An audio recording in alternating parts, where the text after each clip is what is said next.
السلام علیکم ورحمۃ اللہ وبرکاتہ۔ سب سے پہلے درود و سلام، الصلاۃ والسلام علیکہ یا سیدی یا رسول اللہ، الصلاۃ والسلام علیکہ یا سیدی یا حبیب اللہ، الصلاۃ والسلام علیکہ یا سیدی رحمۃ اللہ العالمین وعلی آلہ وصحبہ یا خاتم النبیین۔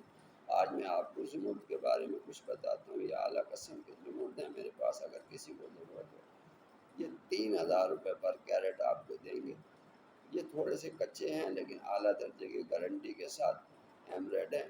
یہ سوات سائڈ کے ایمریڈ ہیں، آپ کو ایک نمبر ملیں گے۔ یہ دیکھیں، یہ دیکھیں زمرد کے بارے میں آپ کو بتاتا ہوں۔ زمرد کو سنسکرت میں مرگد یا شم گربا کہتے ہیں، پنجابی میں پنا، مصر میں حجر الحیا اور انگریزی میں ایمریڈ کہتے ہیں۔ اس کا رنگ بہت خوبصورت ہوتا ہے، گہرا سبز رنگ آنکھوں کو بہت بھاتا ہے۔ زمانہ سلف میں اس جوہر کو لوگ اچھی طرح جانتے تھے۔ 640 عیسوی میں سیوطی کا پادری دو رسنا میں بیان کرتا ہے کہ تمام سبز پتھروں میں زمرد سب سے افضل ہے۔ 11ویں صدی میں سل زمرد کی بابت لکھتا ہے کہ جوہر عمدہ سبز رنگ کا، اس کے کئی ایک عدد سنہری نیلے رنگ کے بھی ہوتے ہیں۔ اگر اس میں پانی پلائیں تو یہ سری اور کئی بیماریوں کو شفا دیتا ہے۔ اقسام اور رنگ۔ بعض محققین نے زمرد کی دو اقسام بیان کی ہیں، ایک زمرد دوم زبرجد، لیکن فی الحقیقت زبرجد زمرد سے کئی لحاظ سے مختلف ہے۔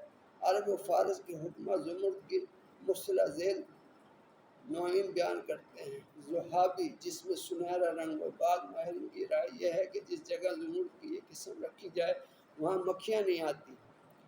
سعیدی، یہ سعید مصر سے آتا ہے، اگر اس پر نگاہ ڈالیں تو انسان کا عکس دکھائی دیتا ہے مگر آنکھیں بند معلوم ہوتی ہیں۔ ریحانی، گل ریحان کی طرح سبز رنگ کا ہے، مستقی سیاہی مائل سبز رنگ، اس کو پرانا زمرد بھی کہتے ہیں۔ سلکی، جن کا رنگ فارس کے چقندر کی ہو۔ زنجاری یا زنگاری، جن کا مرچ جیسا رنگ ہو۔ کراسی، جن کا رنگ کراس کی طرح ہو۔ صابونی، جن کا رنگ سفید اور سبز کی ملاوٹ سے ہو۔ ان میں سے عمدہ وہ قسم گنا جاتا ہے جو سخت، صاف اور بے عیب اور سبز رنگ ہو۔ ہمارے ملک کے جوہری زمرد کی مفصلہ ذیل اقسام بیان کرتے ہیں۔ پرانا، مرگجہ، توڑیکا، پیالیکا، نیا جہانجی۔ پھر ایک کی دو نوع بتاتے ہیں، کاہی اور دھابی۔ کاہی ان کو کہتے ہیں جن میں سیاہی مائل سبز رنگ ہو، اور دھابی ان کو جن کا رنگ زردی مائل سبز ہو۔ صلابت، اس میں سختی 7.5 سے 8 درجے تک ہوتی ہے، اس لیے بھیگن کو کاٹ سکتا ہے۔ چمک اس کی بلورنگ ہے۔ طاقت انعکاس اس میں دو چند قلیل ہے۔ کیمیاوی مرکبات اس میں شناخت کا طریقہ۔ قیمت میں زمرد یاقوت سے دوم درجہ پر ہے۔ چونکہ زمرد 3 راگ یکساں خوشنما دکھائی دیتا ہے، اس کی قیمت بڑھ کر پڑتی ہے۔ قیمت ڈالنے سے بیشتر اس کی اصل کا امتحان کرنا چاہیے، کیونکہ اکثر لوگ نقلی زمرد بھی بناتے ہیں۔ اصلی اور نقلی کی پہچان سختی، وزن مخصوص اور قوت انعکاس سے کی جاتی ہے۔ تجربہ کار جوہری اصلی اور نقلی کی تمیز فوراً کر لیتے ہیں۔ زمرد کے جو عیب ہیں، زمرد کے عیب ہیں داغ، دھبا، کلفہ، شگاف۔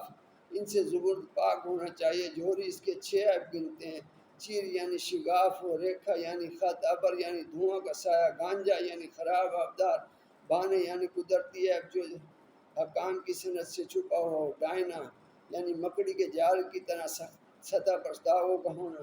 لہذا عمدہ، بے شگاف اور خوش نمک صاف گیاہی رنگ کا زمرد نہایت نادر اور بیش قیمت ہوتا ہے۔ یونانی اور ایرانی حکیم زمرد کے مفصل ذیل طبی خواص بیان کرتے ہیں کہ جو شخص زمرد کو پہنے یا بطور دوائی استعمال کرے تو یہ اس کے معدے کو استقلال دیتا ہے، بعض کی نبض کی حرکت کو تیز کرتا ہے، روح کو تقویت دیتا ہے، دل، مغز اور معدے کے لیے مفید ہے۔ زام، استفراغ، اذرائے خون، زہر، ڈنگ، بے حد پیاس، شکایت جگر، تشنج، پتھری، سرہ کے لیے تریاق۔ اگر مریض کو جو زہر کھانے یا کسی زہریلے کیڑے کی ڈسا جانے کے باعث تکلیف میں ہو تو زہر جسم میں سرایت کرنے سے بیشتر بقدر 8 دانہ گندم دیا جائے تو زہر کے اثر کو دور کرتا ہے۔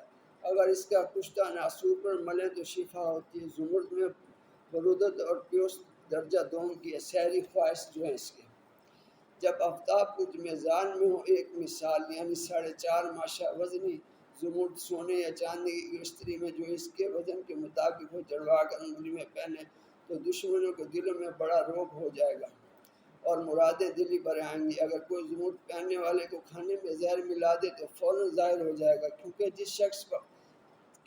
یہ شخص جس وقت زہر دار کھانے کو چھوتا ہے تو اس پر پسینہ کے قطرے نمودار ہو جاتے ہیں۔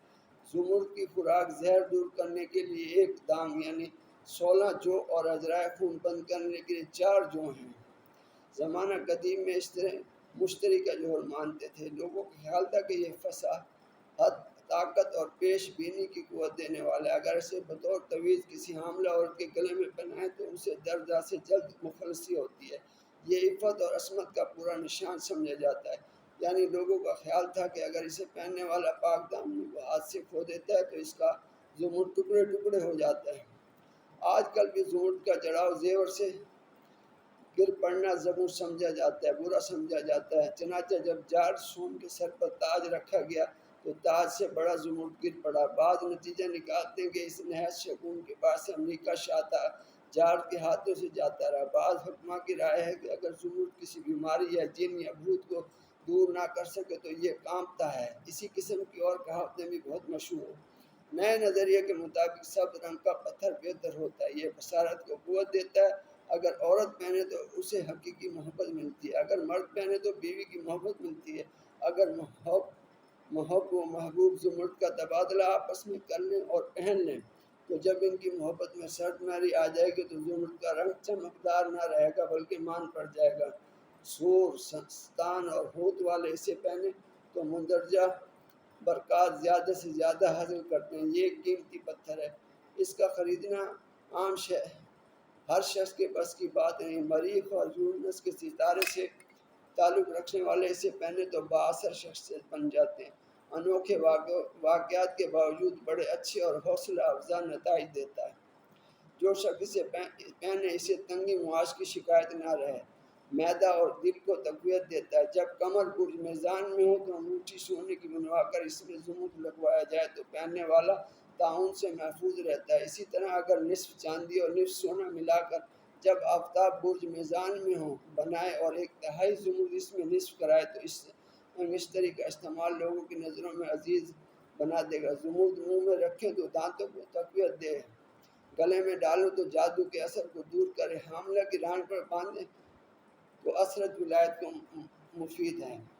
اعلیٰ درجے کے ہیں یہ زمرد، آپ کو ضرورت ہو 2500 سے 3000 روپے پر کیرٹ ہے، یہ آپ کے لیے درمیانے درجے کے ہیں، اعلیٰ کوالٹی کے ہیں، لیکن اگر آپ کو ضرورت ہو رابطہ کریں 0302 734 6153 محمد عارف خان۔ ویڈیو پسند آئی ہو تو لائک ضرور کریں، کامنٹ کریں، سبسکرائب کریں، چینل کو کم از کم لائک تو کریں، کم از کم اتنی معلومات آپ کو پہنچا رہے ہیں۔ دعا میں یاد رکھیے، اللہ آپ کو آسانیاں دے، دنیا آخرت کی آسانیاں بانٹنے کی توفیق دے۔ السلام علیکم ورحمۃ اللہ وبرکاتہ۔